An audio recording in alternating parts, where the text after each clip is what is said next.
Welcome, everyone. Thanks very much for coming together to immerse ourselves in this great body of wisdom that we learn from and contribute to. We are looking at Parshat Noach, which is in the book of Genesis. It begins at chapter 6 with verse 9. And we're going to read through the English translation, and then I'll share with you a focused study about it, and then we'll have our collaborative conversation about it. And so if you'd like to unmute at this time, we can join in the recitation of our blessing, giving thanks for this moment. Baruch atah Adonai Eloheinu melech haolam, asher kiddushanu b'mitzvotav v'tzivanu לעסוק בדברי b'divrei תורה. Torah. Thank you, God, for the opportunity of this moment to immerse ourselves in words, deeds, and relationships of Torah. I'll share with you the opening verses, and then I'll invite others to have an opportunity to read as well. Book of Genesis, chapter 6, beginning with verse 9. This is the line of Noach. Noach was a righteous man. He was blameless in his age. Noah walked with God. Noah begot 3 sons, Shem, Ham, and Japheth. The earth became corrupt before God. The earth was filled with lawlessness. When God saw how corrupt the earth was, for all flesh had corrupted its ways on earth, God said to Noah, I've decided to put an end to all flesh, for the earth is filled with lawlessness because of them. I am about to destroy them with the earth. Make yourself an ark of gopher wood. Make it an ark with compartments and covered inside and out with pitch. This is how you shall make it. The length of the ark shall be 300 cubits, its width 50 cubits, and its height 30 cubits. Make an opening for daylight in the ark and terminate it within a cubit of the top. Put the entrance to the ark in its side. Make it with bottom, second, and third decks. For my part, I am about to bring the flood, waters upon the earth, to destroy all flesh under the sky in which there is breath of life. Everything on earth shall perish. But I will establish my covenant with you, and you shall enter the ark with your sons, your wife, and your sons' wives. And of all the lives of all flesh, you shall take 2 of each into the ark to keep alive with you. They shall be male and female, from birds of every kind, cattle of every kind of creeping thing on earth. 2 of each shall come to you to stay alive. For your part, take of everything that is eaten and store it away to serve as food for you and for them. Noah did so, just as God commanded him. So he did. Chapter 7. June, would you like to read a little bit, starting at the beginning of chapter 7? Thank you, Rabbi. Then the Lord said to Noah, Go into the ark with all your household, for you alone have I found righteous before me in this generation. Of every clean animal you shall take 7 pairs, males and their mates, and of every animal that is not clean, 2, a male and its mate. Of the birds of the sky also 7 pairs, male and female, to keep seed alive upon all the earth. For in 7 days' time I will make it rain upon the earth, 40 days and 40 nights. I will blot out from the earth all existence that I created. And Noah did just as the Lord commanded him. Noah was 600 years old when the flood came, waters upon the earth. Noah with his sons, his wife, and his sons' wives went into the ark because of the waters of the flood. Of the clean animals, of the animals that are not clean, of the birds, and of everything that creeps on the ground, 2 of each, male and female, came to Noah into the ark, as God had commanded Noah. And on the 7th day, the waters of the flood came upon the earth. Thank you, June. Let me invite Dave. Would you like to continue there at verse 11? In the 600th year of Noah's life, in the 2nd month, on the 17th day of the month, on that day, all the fountains of the great deep burst apart, and the floodgates of the sky broke open. The rain fell on earth 40 days and 40 nights. That same day, Noah and Noah's sons, Shem, Ham, and Japheth, went into the ark with Noah's wife and the three wives of his sons.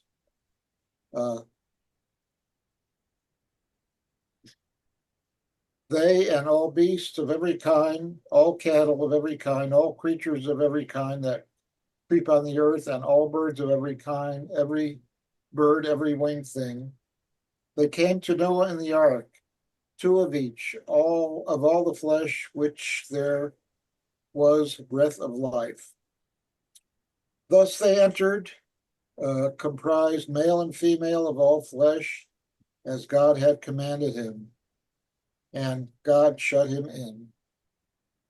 The flood continued 40 days on the earth, and the waters increased and raised the ark so that it rose above the earth. The waters swelled and increased greatly upon the earth, and the ark drifted upon the waters. When the waters had swelled much more upon the earth, all of the highest mountains everywhere under the sky were covered. 15 cubits higher did the water swell as the mountains were covered. And all flesh that stirred on the earth, birds, cattle, beasts, and all the things that swarmed upon the earth, and all humankind, all in whose nostrils were the merest breath of life, all that were on dry land died. All existence on earth was blotted out. Humans, cattle, creeping things, and the birds of the sky, they were blotted out from the earth. Only Noah was left, and those with him on the ark. And when the waters had swelled on the earth 150 days, God remembered Noah and all the beasts and all the cattle that were with him on the ark. And God caused a wind to blow across the earth, and the waters subsided. Thank you, Dave. And let me invite Robert. Would you like to continue there at chapter 8, verse 2? Yes, thank you. And God remembered Noah and every living thing, and all the cattle that was with him in the ark. And God made a wind to pass over the earth, and the waters assuaged. The fountains also of the deep and the windows of heaven were stopped, and the rain from heaven was restrained, and the waters returned from off the earth continually. And after the end of the 150 days, the waters were abated. And the ark rested in the 7th month, on the 17th day of the month, upon the mountains of Ararat.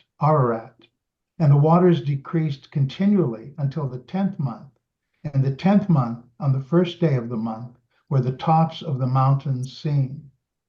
And it came to pass at the end of 40 days that Noah opened the window of the ark which he had made, and he sent forth a raven, which went forth to and fro until the waters were dried up from off the earth. Also he sent forth a dove from him to see if the waters were abated from off the face of the ground. But the dove found no rest for the sole of her foot, and she returned unto him into the ark. For the waters were on the face of the whole earth. Then he put forth his hand and took her and pulled her unto him into the ark. And he stayed yet other 7 days, and again he sent forth the dove out of the ark, and the dove came into him in the evening, and lo, in her mouth was an olive leaf plucked off. So Noah knew that the waters were abated from off the earth. And he stayed yet another 7 days, and sent forth the dove, which returned not again unto him any Thank you. more. Thank you, Robert. Let me invite Norm, if you'd like to continue there at verse 13. Thank you, Robert.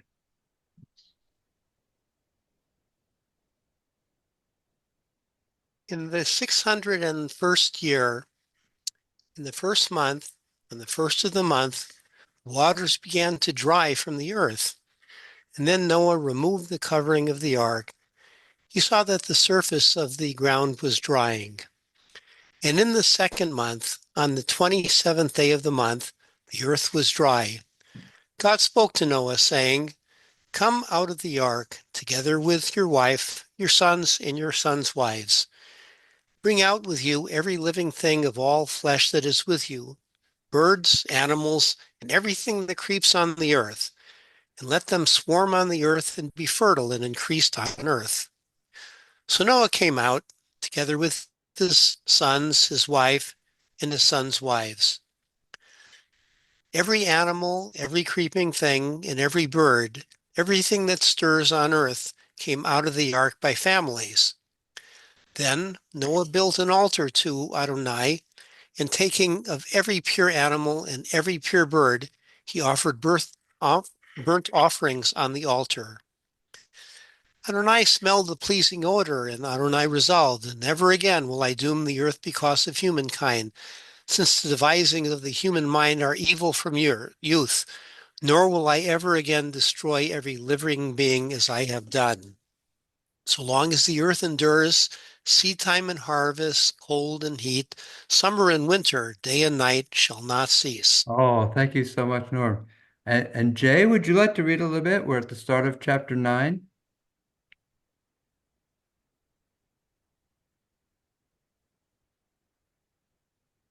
Oh, Jay, we're having problem hearing your audio.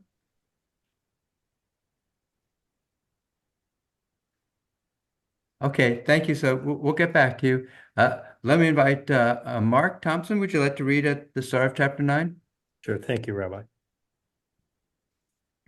God blessed Noah and his sons and said to them, be fertile and increase and fill the earth.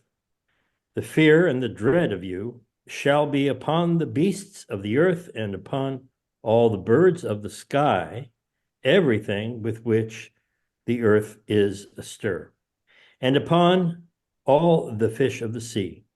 They are given unto your hand. Every creature that lives shall be yours to eat. As with the green grasses, I gave you all these. You must not, however, eat flesh with its lifeblood in it. But for your own lifeblood, I will require a reckoning. I will require it of every beast, of man too. Will I require a reckoning for human life of every man for that of his fellow man? Whoever sheds the blood of man, by man shall his blood be shed. For in his image did God make man. Be fertile then and increase, abound on the earth and increase on it. And God said to Noah and to his sons with him, I now establish my covenant with you and your offspring to come, and with everything, of every living thing that is with you, birds, cattle, and every wild beast as well, all that have come out of the ark, every living thing on earth. I will maintain my covenant with you. Never again shall all flesh be cut off by the waters of a flood, and never again shall there be a flood to destroy the earth. Thank you so much, Mark. Let me invite Linda and then Justin, if you'd like to read a little bit. We're in chapter 9, starting with verse 12. Sorry. And God said, this is the sign of the covenant which I'm placing between me and between you and between every living soul that is with you for everlasting generations. My rainbow I've placed in the cloud, and it shall be for a sign of a covenant between myself and the earth. And it shall come to pass when I cause clouds to come upon the earth that the rainbow will appear in the cloud. And I will remember my covenant, which is between me and between you, and between every living creature among all flesh. And the water will no longer become a flood to destroy all flesh. And the rainbow shall be in the cloud, and I will see it to remember the everlasting covenant between God and between every living creature among all flesh, which is on the earth. And God said to Noah, this is the sign of the covenant that I've set up between myself and between all flesh that is on the earth. And the sons of Noah who came out of the ark were Shem, Ham, and Japheth. And Ham, he was the father of Canaan. These three were the sons of Noah, and from these the entire earth spread out. And Noah began to be master of the soil, and he planted a vineyard. And he drank of the wine and became drunk, and he uncovered himself within his tent. And Ham, the father of Canaan, saw his father's nakedness, and he told his two brothers outside. And Shem and Japheth took the garment, and they placed it on both of their shoulders, and they walked backwards, and they covered their father's nakedness. And their faces were turned backwards, so that they did not see their father's nakedness. And Noah awoke from his wine, and he knew what his small son had done to him. And he said, "Cursed be Canaan. He shall be a slave among slaves to his brethren." And he said, "Blessed be the Lord, the God of Shem, and may Canaan be a slave to them. May God expand Japheth, and may he dwell in the tents of Shem, and may Canaan be a slave to them."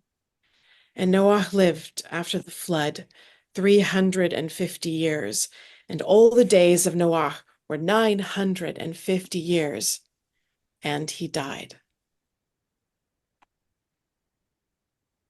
Justin, would you like to read a little bit there? Thank you so much. I was going to ask David and Susan for their advice about how to share reading something together, but maybe later. Okay. After a while, you stop.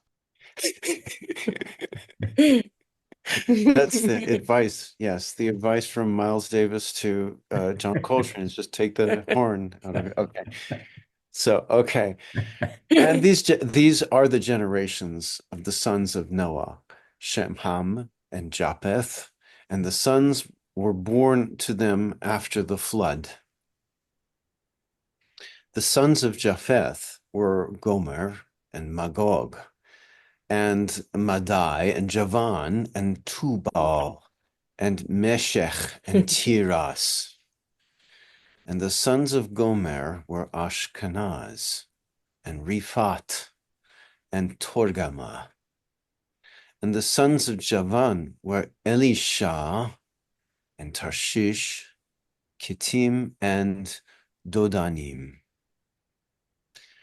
From these, the islands of the nations separated in their lands, each one to her or his language, according to their families in their nations.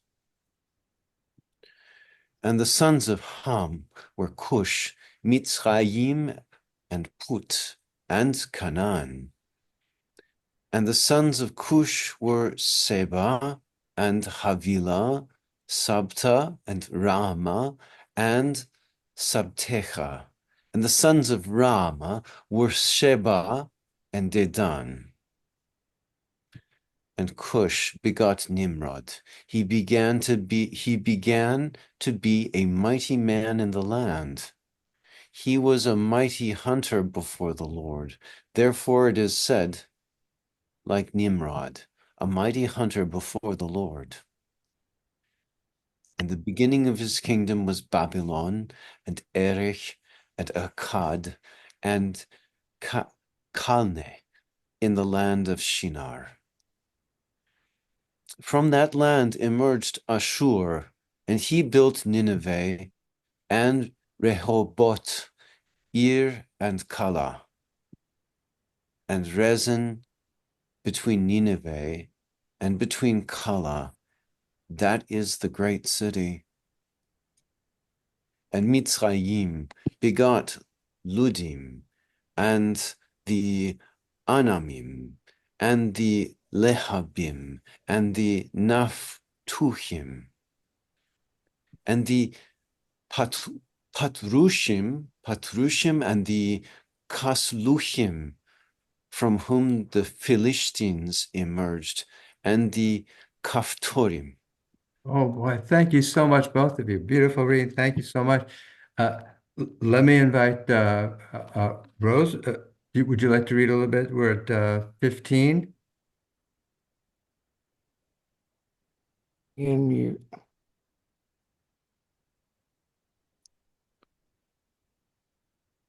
Okay.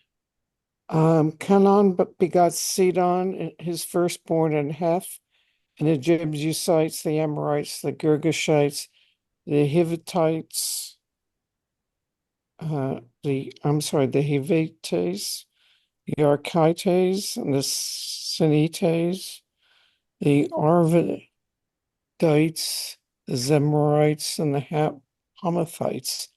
After the clans of the Canaanites spread out, the original Canaanite territory extended from Sidon as far as Gerar, near Gaza, and as far as Sodom, Gomorrah, Admah, and Zeboim, near Lasha.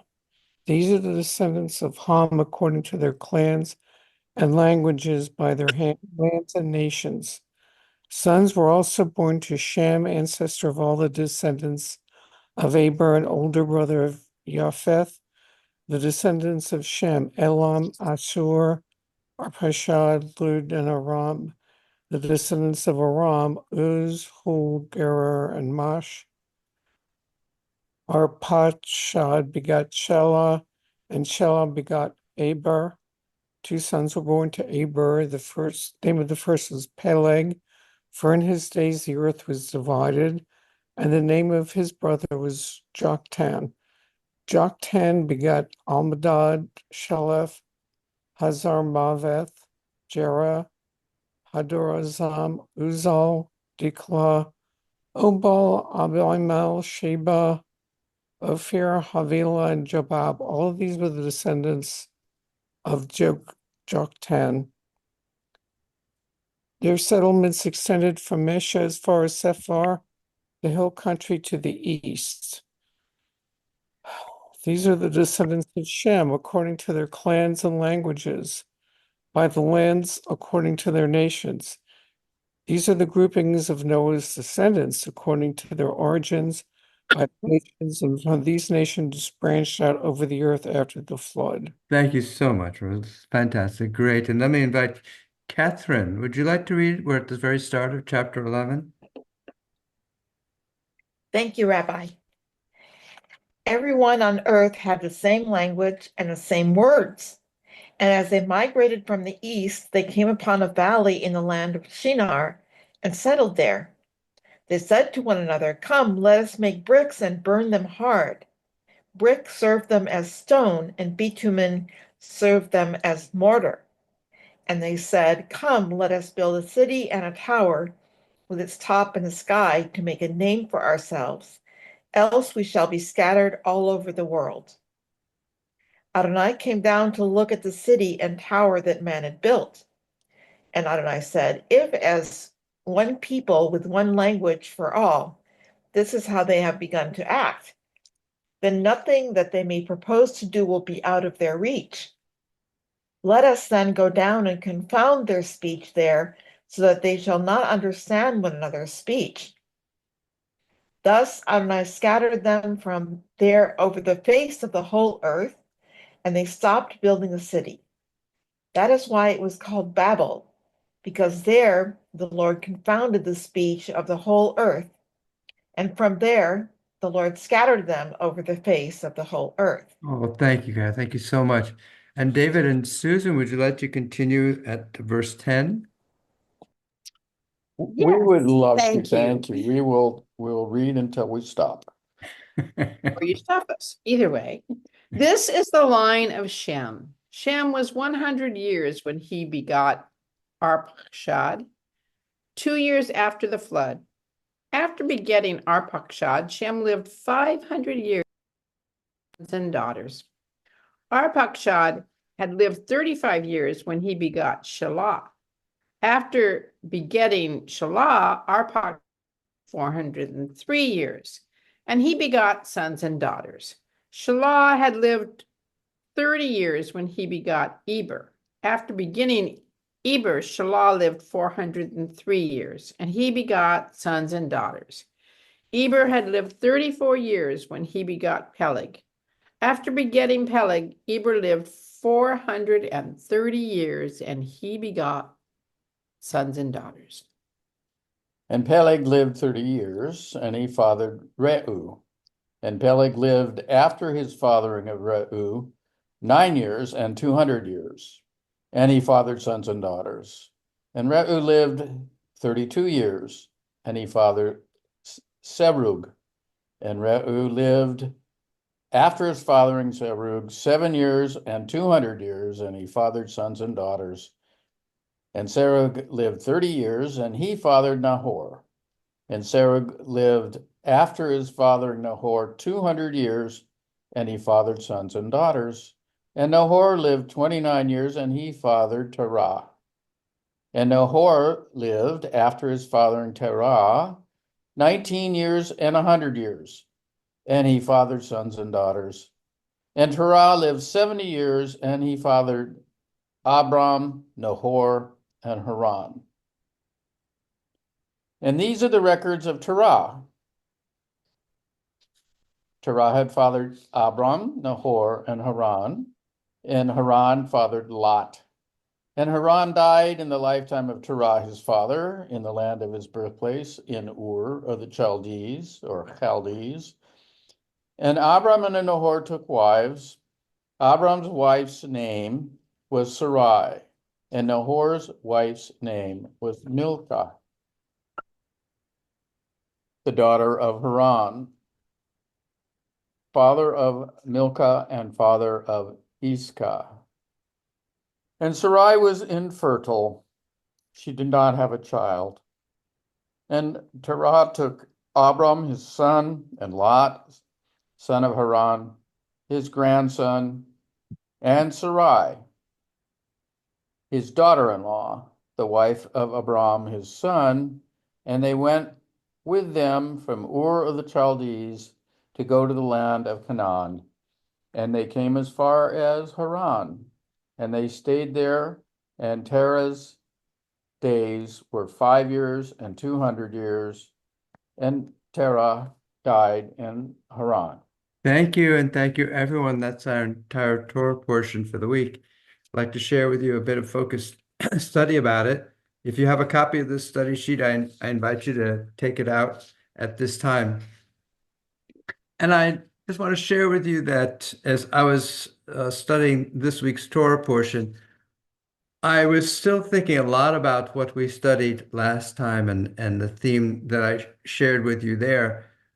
This notion about Monet and wanting to paint not the objects that he saw, not the boat, not the buildings, but the bridges. He wanted to paint the air around the boat and the bridges and the boats. So he was trying to, in a sense, he was trying to paint the nothing that surrounded the something. And he remarked, and that's really impossible to do. And yet that's what he committed to doing as an artist. That's what his yearning to do as an artist was to paint the impossible, to paint that which is nothing. So and I shared that as the painting and the artist that really inspired me as I was reading Breshit this year, because it occurred to me that in a sense, what's happening as we open up our Torah is we have all these somethings being these black letter words. And sometimes we get so focused on these black letter words that we don't realize that what's really happening is, first of all, it's surrounded by all this air, which we can call in publication terms white space. And that sometimes, like Monet, what Monet is trying to do is he out of necessity, he has to draw something, but what he wants the attention drawn to is the nothing. And in a sense, I think that's what Torah is really doing. By necessity, it has to create something that's finite, because that's how we converse in human language, through finite terms. So it puts so these finite terms are on the page, but really what Torah wants us to do is to see the nothing. And so in a sense, the somethings are there, these symbolic constructs that we call words are there, not for us to get stuck on them as our main focal point, but to use them as vehicles to see the air, to see the nothing, to see the mystery, if you will. So I was still carrying that bit of study with me as I entered into this week's study, this week's Torah portion. And I was struck by one of the opening passages we've got, which, if you want to look back, or it's on our study sheet here, it's chapter 6, verse 11. The earth became corrupt before God. The earth was filled with lawlessness. And so I looked at the Hebrew and I noticed that what it says is, it says, Tishachet haaretz, the earth became corrupted, lifnei ha-Elohim. So lifnei is an adverb which means before or in the presence. And it's based, as all Hebrew words are, that it's based on a verb, a Hebrew verb. And the Hebrew verb here is panah, which means to turn. And from that Hebrew verb, we get a noun, paneh, which means face, because that's what turns. And then from that, we get the adverb lifnei, which literally means something like before the face of, in the presence of, under the eye of, in full view of, openly before. And I was struck by that. I thought, well, why couldn't the Torah have merely said the earth became corrupt? Why did it need to say became corrupt before God? Why did it need to say the earth became corrupt in full view of God, openly before God?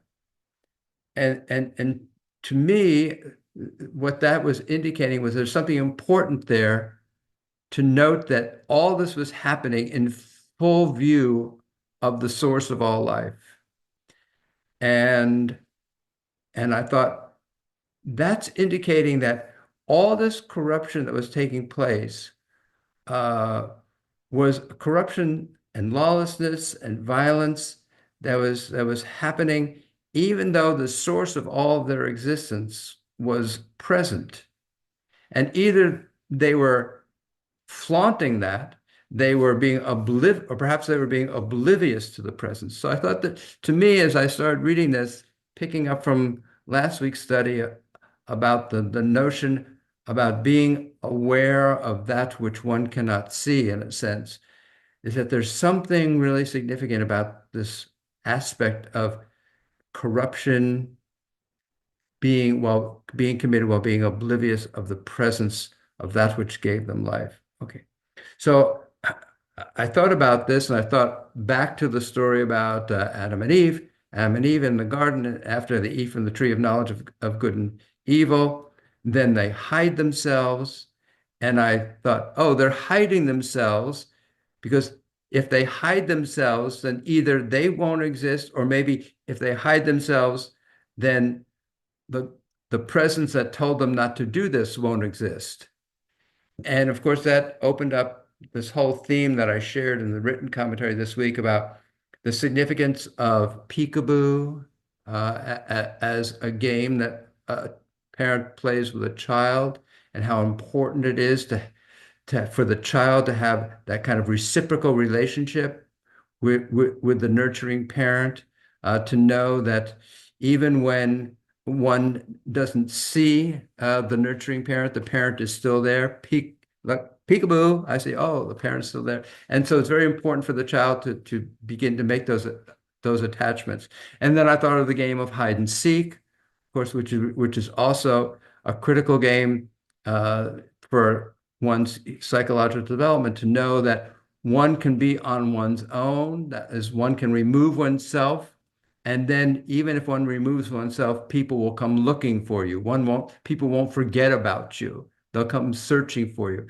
So it's this way of developing a sense of initiative, of being able to remove oneself, go somewheres, and also the assurance that people will come for you, that people will look for you, that people will need to find you. So all these things about hiding and seeking and presence and absence and all that was kind of playing through my mind as I was looking through this. And then, of course, we come to the story about Noah and how Noah responds or to the notion that when God says, I'm going to wipe everything out, but I'm going to save. Okay. And I noticed for the first time ever in reading this portion that when God speaks to Noah and says, I've decided to put an end to all flesh, and then in Hebrew it says, Hineni, I'm about to destroy them with the earth. I thought, wait, I've heard that word before. This is the great iconic phrase that first Abraham will use, and then others in the Bible will use that represents, behold me, I'm taking my stand, I'm taking responsibility for what I'm about to do. Okay. And then later in our Torah portion in chapter 9, once again, now God is speaking to Noah and says, Ani hineni, behold me, I'm going to establish my covenant with you and your offspring to come. So twice this phrase that we really associate with Abraham, which is a phrase that marks responsibility and accountability for one's actions. It is almost as if God is trying to tutor Noah in what it means to become a responsible human being. It means taking responsibility, stepping forward and taking responsibility. Unfortunately, Noah seems to not get the message. He doesn't seem to be a very good tutee because he never uses that phrase and he never takes responsibility for anything other than himself and his family. He doesn't, unlike Abraham will, when it comes to another time when God says, I'm going to destroy those people. Noah doesn't say, really? What if there's some innocent people out there? Are you going to destroy them too? My neighbor, Charlie, nice guy, lends me his lawnmower, and he takes out the garbage sometimes if I have to go on a trip. Nice guy. You're going to destroy him too? There's no inquisition, no inquiry, no challenge coming from Noah about what's about to happen. And in fact, if you noticed, Noah doesn't even speak until after the flood. And the first words out of Noah's mouth are a curse. So Noah doesn't seem to get this message, and this that God seems to be trying to teach him about the importance of stepping forward and to claim responsibility for oneself. So as I thought more about this, about the notion of presence and of acknowledging presence, and that seems to be a key message as I was reading it this year in this week's Torah portion, about being aware of others and the importance about being aware of others and of bringing others into the picture, if you will. And so I thought about this painting by Degas called The Orchestra at the Opera. And there's something that's quite fascinating to me anyway about this painting. If you have it in front of you, you'll see that it's really divided up into three sections. We have the section at the very bottom of the painting, which is the very front edge of where the audience sits in this opera house. And then we have the middle section, which are the musicians. And then the top section, the third section, are the ballerinas on stage there. And what's striking about it is that the audience section, there you don't see any person in the audience. You just see the very front border of it. And for the ballerinas on stage, you don't even see their heads. They're cropped off. And the focus, of course, is on the orchestra pit where the musicians are. And what's significant historically about this is that, first of all, in the prior to Degas, and when you would be painting, when an artist would paint a scene within a theater, typically what you'd see would be all the glamorous, wealthy people sitting in the audience, and you might see the stage all lit up with the footlights, and you'd see the performers on the stage. Here, you don't see either the audience or you don't see in full body and focus the performers. And the musicians, by the 19th century, the musicians had been removed from the stage. They'd been removed from being in full view of the audience, and they were now located in a new construct called the orchestra pit. They were out of sight, basically. And so what Degas has done here, he's in his own radical way, he has erased the audience, he has cropped out the performers, and he's elevated from the pit the musicians, the ones who are bringing music to the moment. He has caused us to see that which we would normally not see in a painting like this.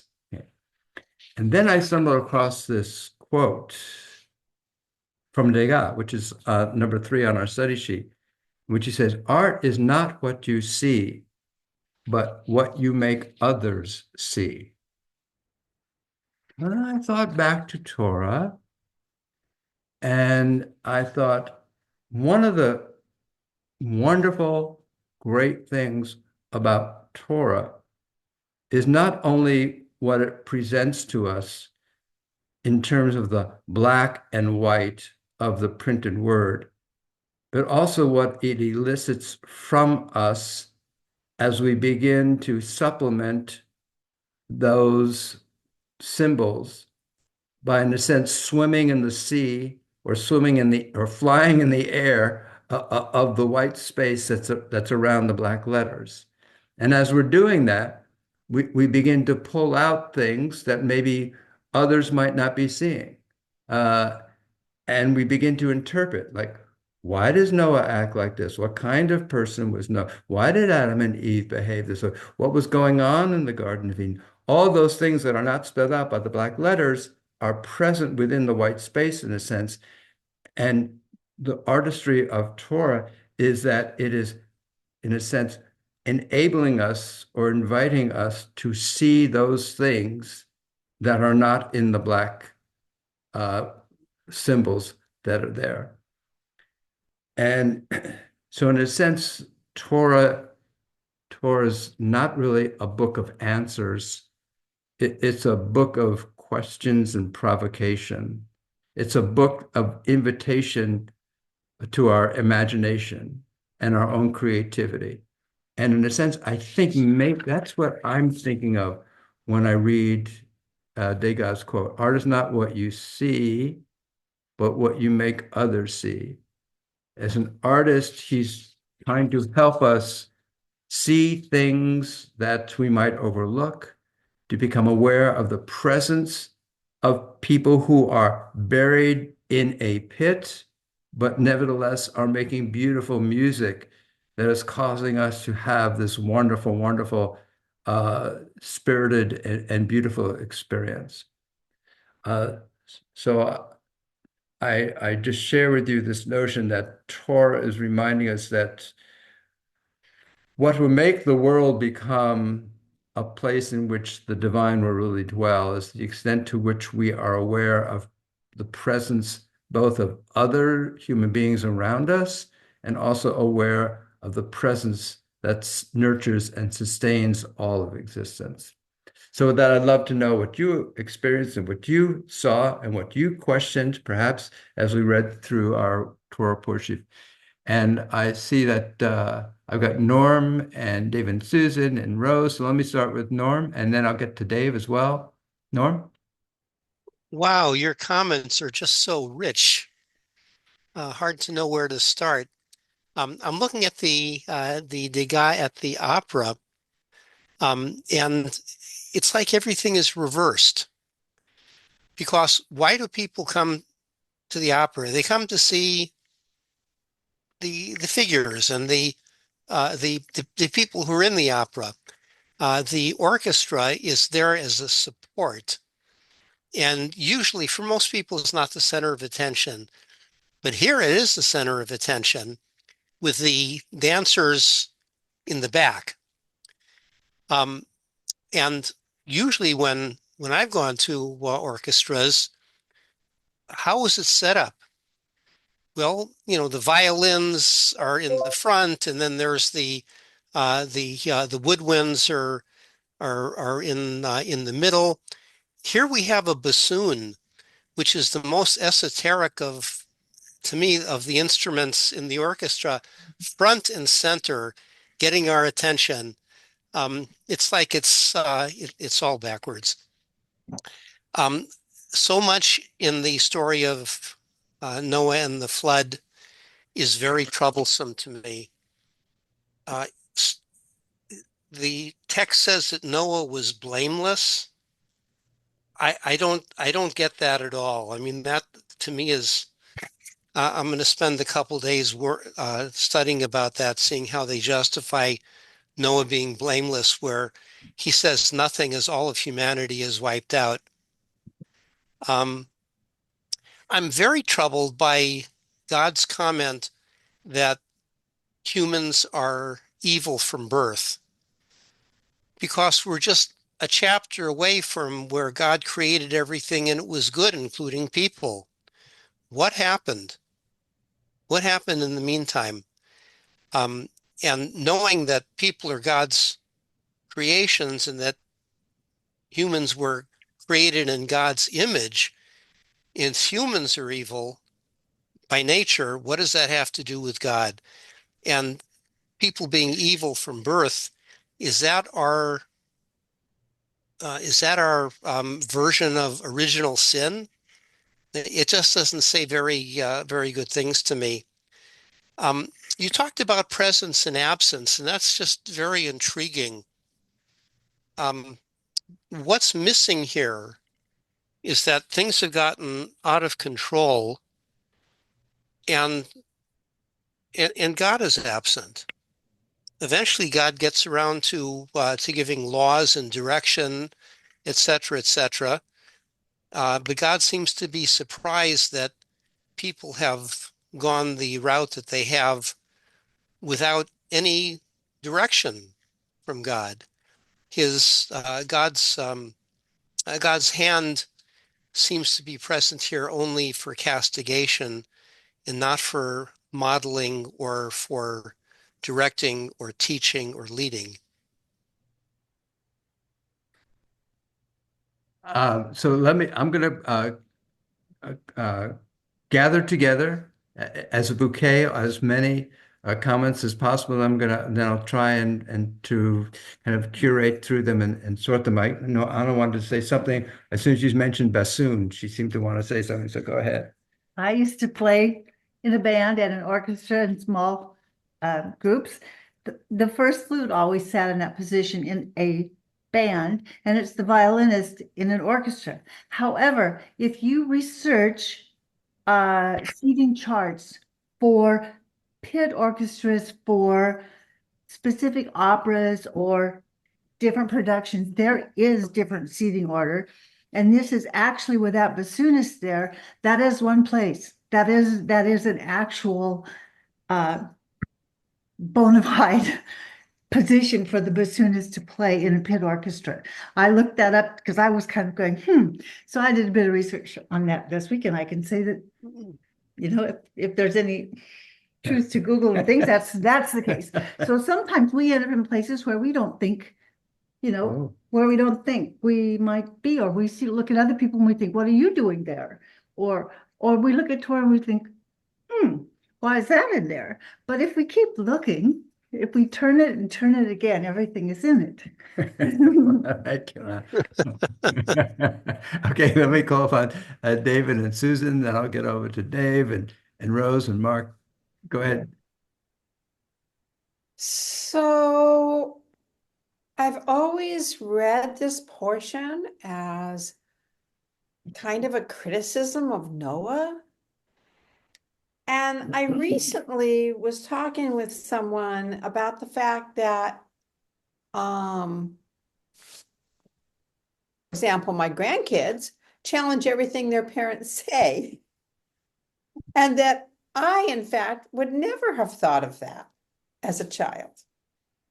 And so if God was looked at as a father figure, then maybe it was too overwhelming for Noah to think to say something. I'm not trying to justify his behavior. I'm just trying to think of the other side. And oh, just one more thing. Hold on. I'm making a quilt for my grandson. It's called the apropos quilt.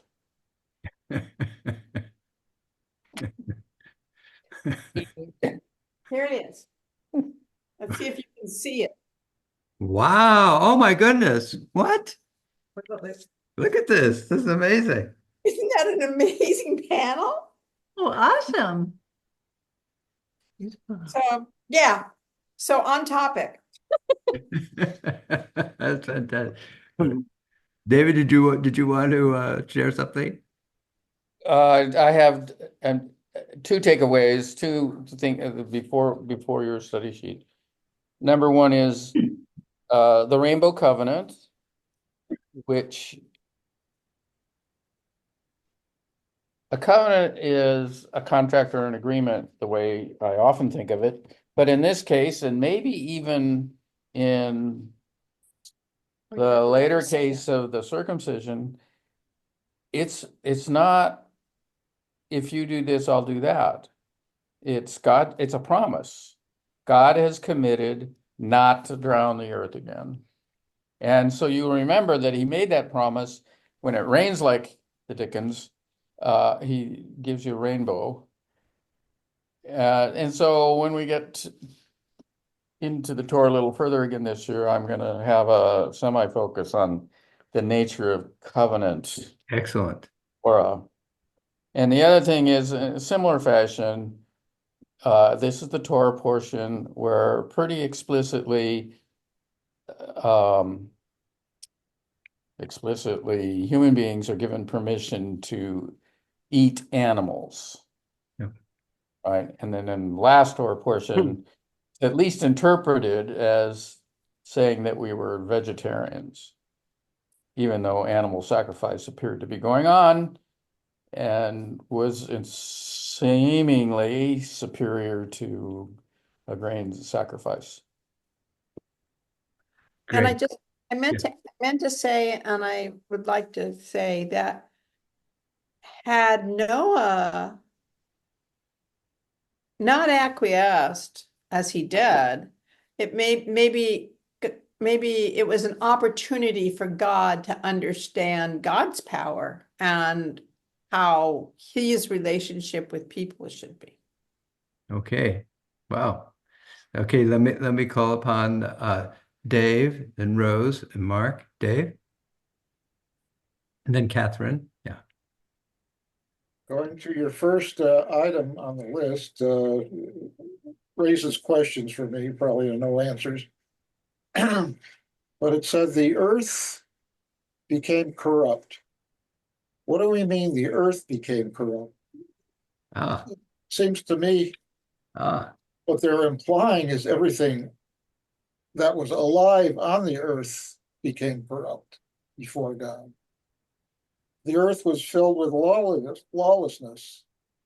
Second question, how can it be lawless if there are no laws? There are no 10 Commandments or anything else. Uh, Huh?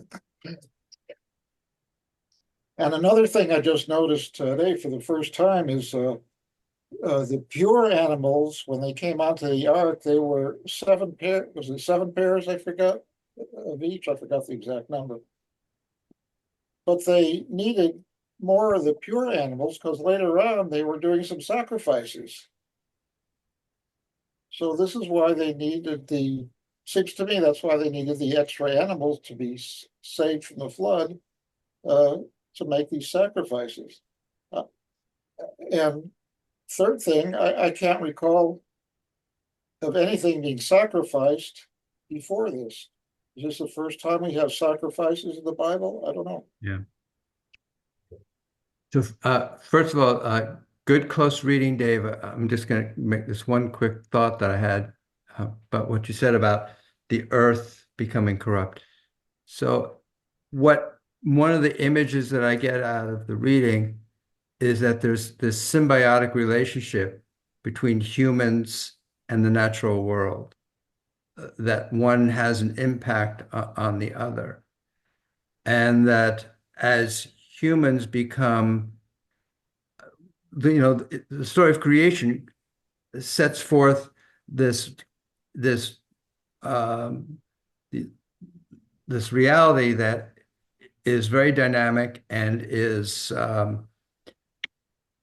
in a delicate balance, if you will, uh, after having been totally integrated, it becomes differentiated.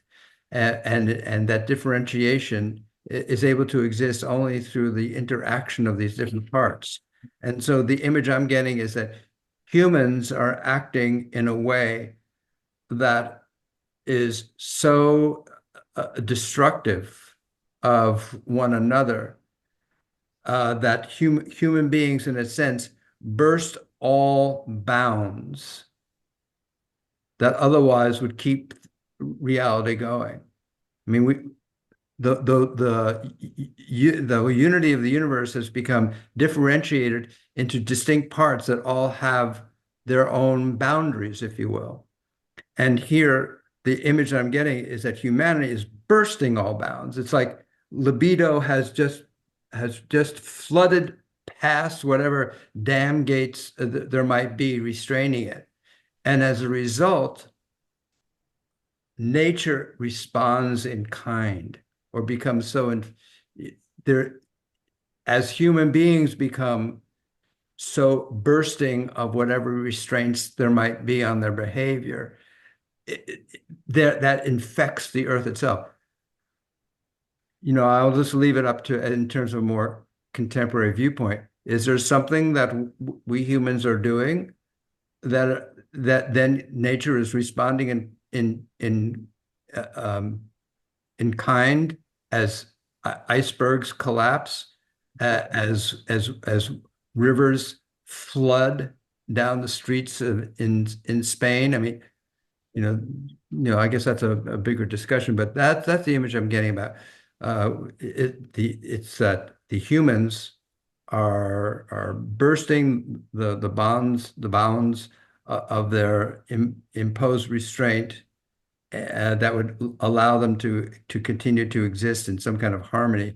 And as a result, nature now becomes also disharmonious. So that's just one part that I'm getting. Okay, let me call upon Rose, Mark, and Catherine. Yeah.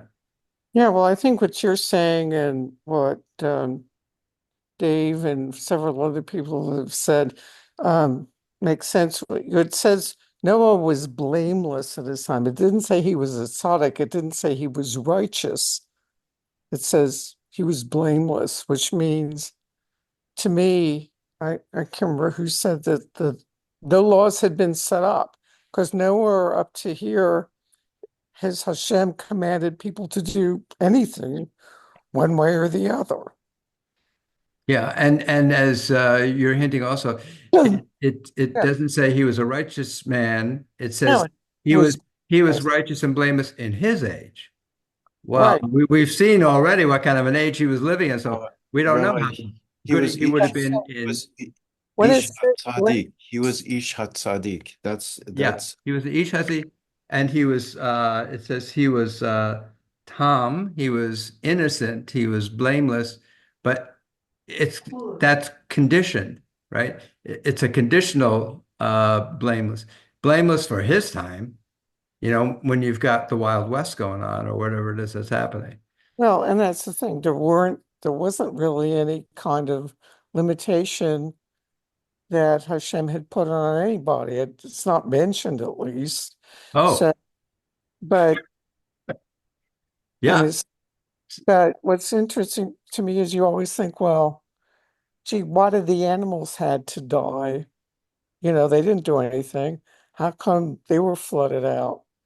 Yeah. Oh, Rose, here's what you got me to think. Okay, so the written word also doesn't say, and God said to the rivers, stay in your own channels. It doesn't say trees remain rooted where you are. But it said to the waves, thus far shall you come and no Okay. farther. Okay. So all these rules are not given to like all the other aspects of creation because perhaps there is this assumption that harmony exists and everything's going to operate within its natural limitations and natural capacities. But we know And that that's not true because certainly in the post-industrial age, in the industrial age, what happened was things did get out of balance because we had unlimited utilization of natural resources, unlimited consumption, and unlimited pollution. yeah, but of course, but here we've got this beautiful sacred mythology, and that is imagining how the beautiful, beautiful origins of in which everything was in harmony, and then it begins to break down because, well, Well, human that's beings human funny. beings are incapable. It seems human beings are incapable of self-restraint. Well, that's what I'm kind of wondering Yeah. why Hashem, knowing this, knowing that Adam and Eve were screw ups, knowing that Cain and Abel were screw ups, why he instead stop right there and say, okay, you guys, we're going to have to put down some rules and let things get to the extent that everything was going to hell in a handbasket, and then going, oh, this didn't turn out. It's like if you bake a cake and forget Yeah. to put in something and you say, oh, gee, I forgot to put in eggs. This So, cake would be inedible. I'm just going to throw it out. okay, so I'm going to call on some other folks, but this one response I have is I'm going to say something that may sound heretical, which is we might do better in reading this material if we stop thinking about God. And because this is a work of art, and this is a work of art that is in which the artist is trying to share a phenomenon and that has been experienced. Uh, and and so the artist is looking around the world, looking at what has been created, looking at human beings, and is trying to like share that. So to the extent that we imagine that whoever the the engine behind all this should know better. I think we lose out on what the Torah is for because the Torah is not an instruction book for God. The Torah is an instruction book for us. And so it's trying to provide some kind of insights about the complexity of human beings, the capacity to reach a state of harmony and what the pathway might be to reach that state of harmony. And once again, it's not primarily a book of answers. It's a book that that is basically driven by questions. And has no end. It has no finality. It's a story with no finality to it. Okay, so I'm sorry, I went on a little bit too long, but so let me call upon Catherine and Robert. Yeah, Catherine. Okay, thank you, Rabbi. First, a little observation regarding the painting in the Parshat. The painting, what I'm struck by is not only do we not see what we usually see when we go to the opera as audience members, but this painting is not addressing us as an audience. There's an oblique angle of the musicians. They're not even facing us. And so it seems to me that it's allowing us to see them as if we could take up a position next to them. Oh, so interesting because probably there are some identifiable figures in here who probably were friends of Degas. And so perhaps he's fitting himself in there alongside of him. Yeah. Maybe he's aligning himself with them, maybe in that sense, more than he's aligning himself, and at least in this moment, with either who's on the stage or the wealthy people who have paid to be in the audience and who probably disdain Degas' work. So, yeah. Yeah. So there's there's a possibility of familiarity in the painting. That's lovely. Familiarity. Yeah, there's Okay. definitely that. Yeah. Lovely. And in terms of the Parshat, I am always struck by the Tower of Babel passage and why it is such a terrible thing for people to speak the same language. And the only thing I can come to is actually after hearing what Susan was saying was that this is about what kind of relationship we are to have with Adonai. And it seems to me that if you're speaking the same language, it seems as though Adonai was concerned that, I'm sorry, I'm putting Adonai back in the picture, but concerned about people listening to one another and not listening to him. There's a kind of transparency there. Okay. This is exciting. So maybe the way we hear what we call God, or experience or see what we call God, is the extent to which we listen to, hear, and see other human beings. Yeah.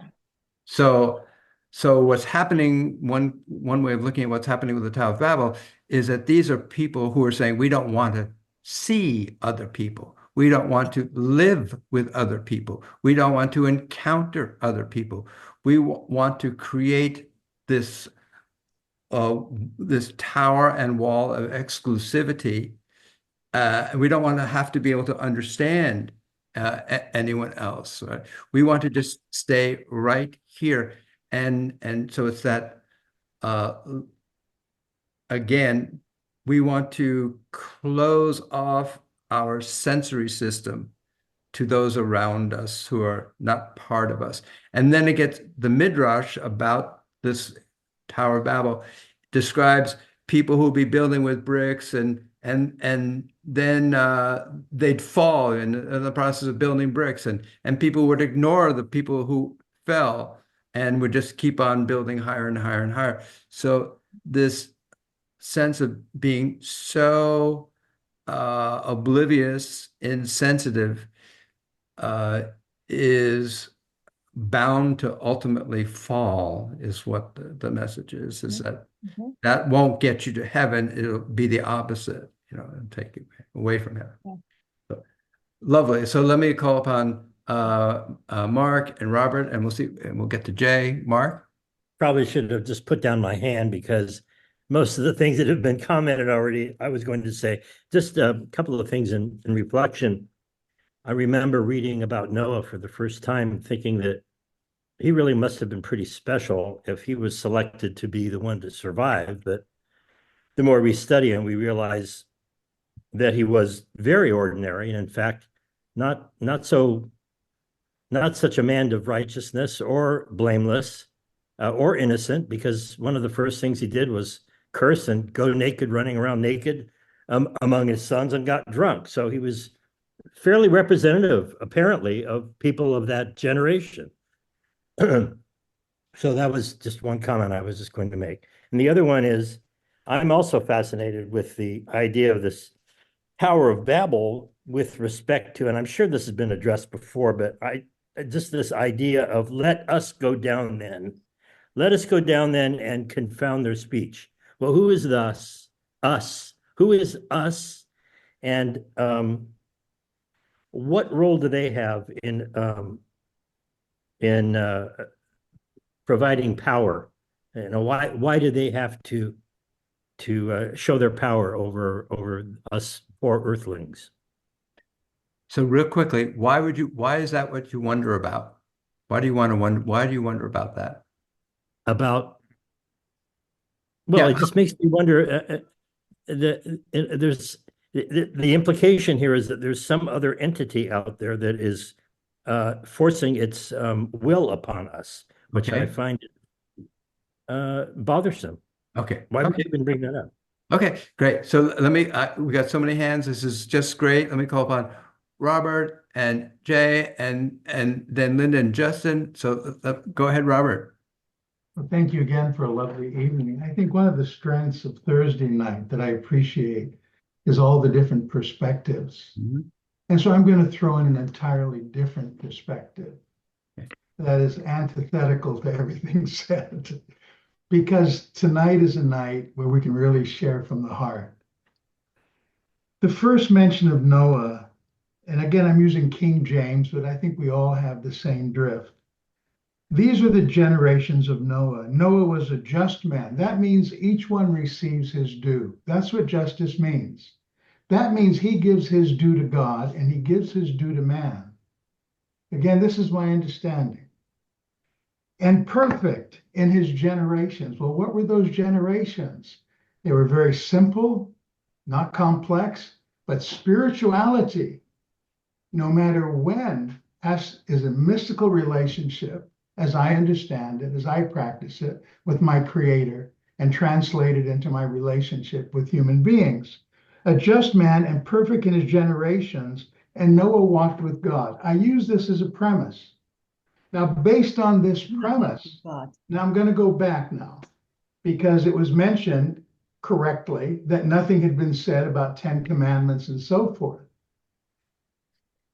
To take the story of Adam and Eve and Noah literally, for me, is an impossibility. First of all, Noah, it's impossible to have all the animals, all the creatures, because they're infinite.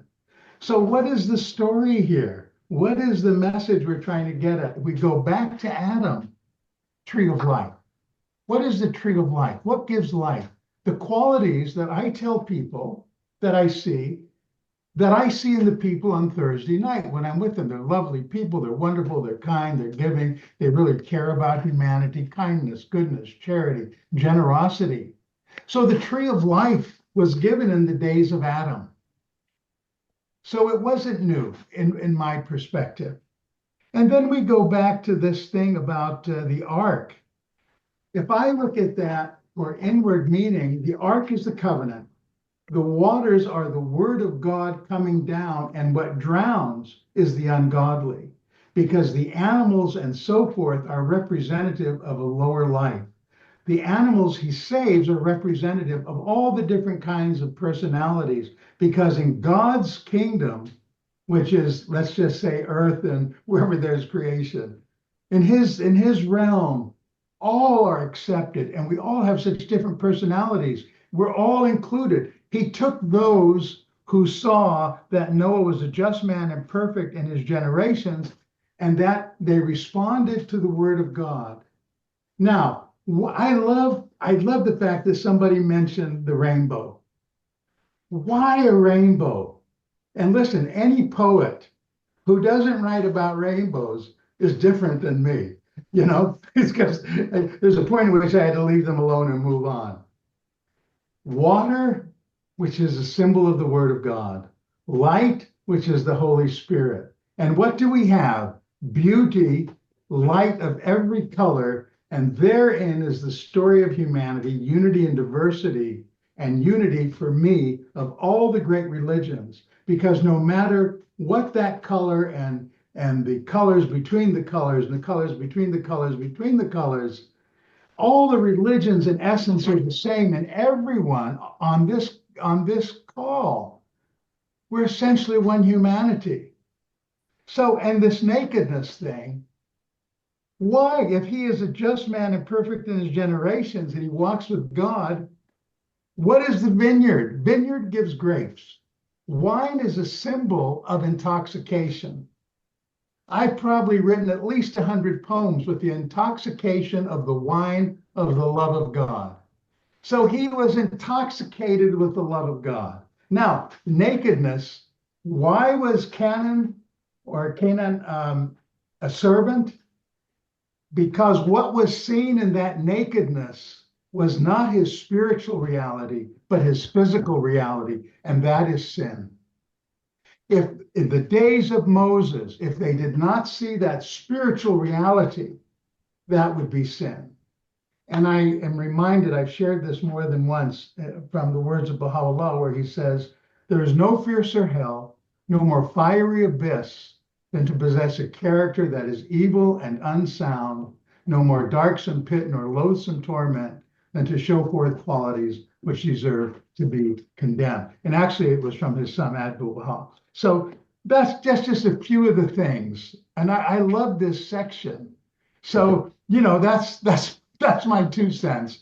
And I just want to say I'm going to miss all of you next week. My wife and I are taking a short vacation. So you'll be free of these comments. We hope you enjoy and have a wonderful, wonderful time, and we will miss you for sure. And let me call upon Justin and Linda. Thank you, Rabbi. Thank you, Robert, actually, because really I circle around the same place. And I mean, in the first part, in 6, it's Noah Hatzadik, but at least as far as I hear it, by the time you get to verse 9:20, right there where he debases him, it's Ha'adama. So and that's something that some rabbis have commented as being that it's surprising but worth noting that he could go from being at the high level, that high status, to again maybe that he lowered himself in that process. That's also worth kind of at least acknowledging. It doesn't always go up into an elevation. So I wanted to bring that comment and ask the rabbi about those 2 parts. Oh, okay. So first of all, what you reminded me is, I know that after our last session, Jay had this comment that was in the chat about Cain, and said, "What? We're derived from a murderer? A murderer is in our lineage?" And thinking about all the kind of lawlessness that's being described here. What? That's what, and I'm thinking, well, of course. I mean, of course, we not only are such people around us, all of that exists within us. We all, I don't know about you, but we all have within us a capacity and to break the bonds of human restraint and to act in ways that are rapacious and destructive. And there's the quote from in the last week's portion to Cain, where the divine voice says, there's always evil lurking at your door. And that doesn't mean something outside of oneself. That means within one's own self. There's always something that's destructive and negative lurking within us. And that's the wisdom, I think, of this body of wisdom, which is to acknowledge that we're not perfectly good and we're not perfectly bad, uh, and that we carry these tendencies within us, and it's trying to offer us a practice and a path that would ensure that would provide greater capacity for us to overcome, to sublimate, if you will, those negative tendencies and to live a positive tendency. So that's just part of what I'm responding to, Justin, when you're talking about, why is Noah presented this way? He's both being described as innocent and pure and righteous, and then he acts this way, and as if the story is saying, yeah, and you can too. You can be a righteous person who can do really bad things, or you can be an unrighteous person who can overcome your unrighteousness and become a saint. And in fact, among the early rabbis were people like that. One of the great rabbis was someone who was a thief, who was a robber, who was a brigand, and he overcame that eventually to embrace a path of Torah.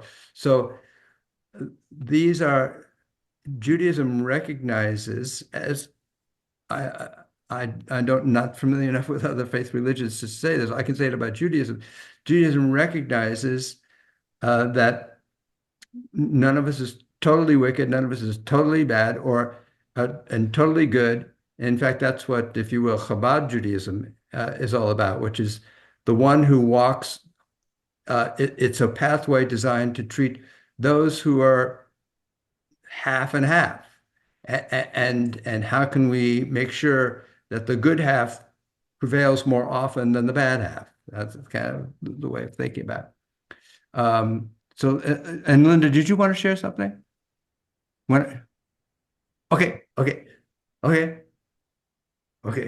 just terrific. Okay, so let me cycle back to the quote from Degas: "Art is not what you see, but what you can make others see."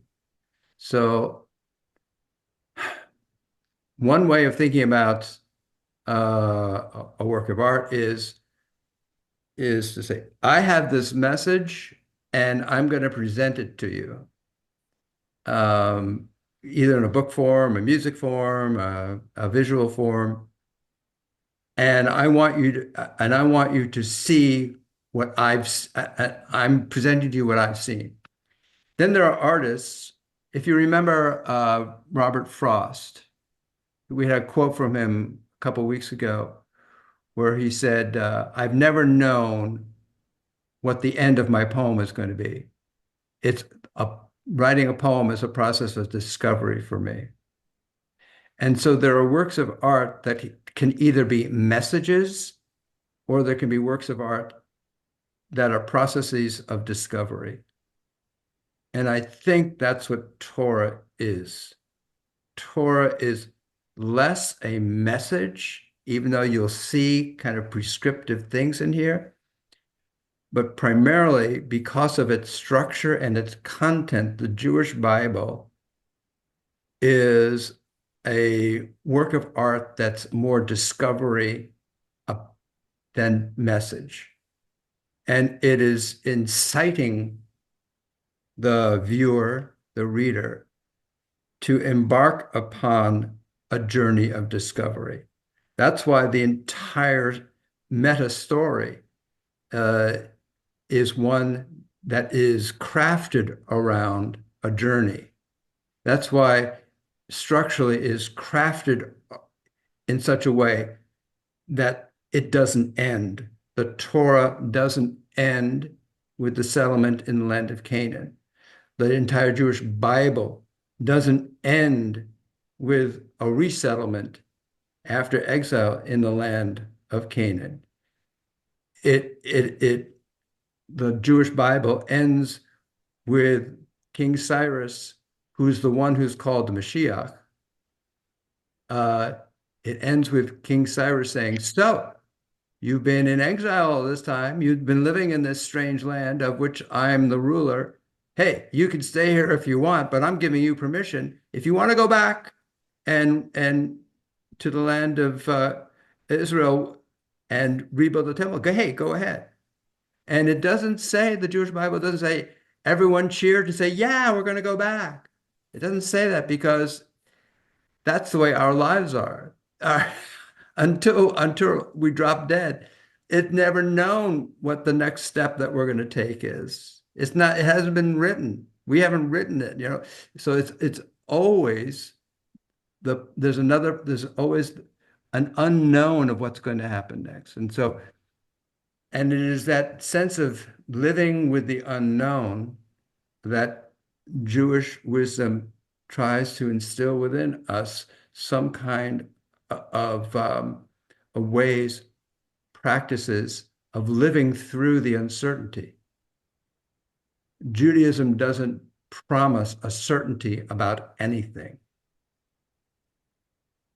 What it tries to do is prepare a pathway to live through the uncertainty in such a way that we will do the least harm that we could possibly do, and possibly that will even allow us to achieve some level of shalom, of peace, of reunification, of attachment. And that's the highest, possibility that will reach a level of attunement with what is harmonious in the world. That is achieved not by separating ourselves and living on a mountaintop somewhere. It's achieved by our level of covenantal relationship with other human beings. It's through other human beings. It's through the finite creations that we call human beings that we find the infinite. We don't find the infinite through the infinite. We find the infinite through the finite. We don't reach the highest form of ecstatic experience by letting go of everything. We find it through the most mundane activities. So that's why Jewish law exists the way it does.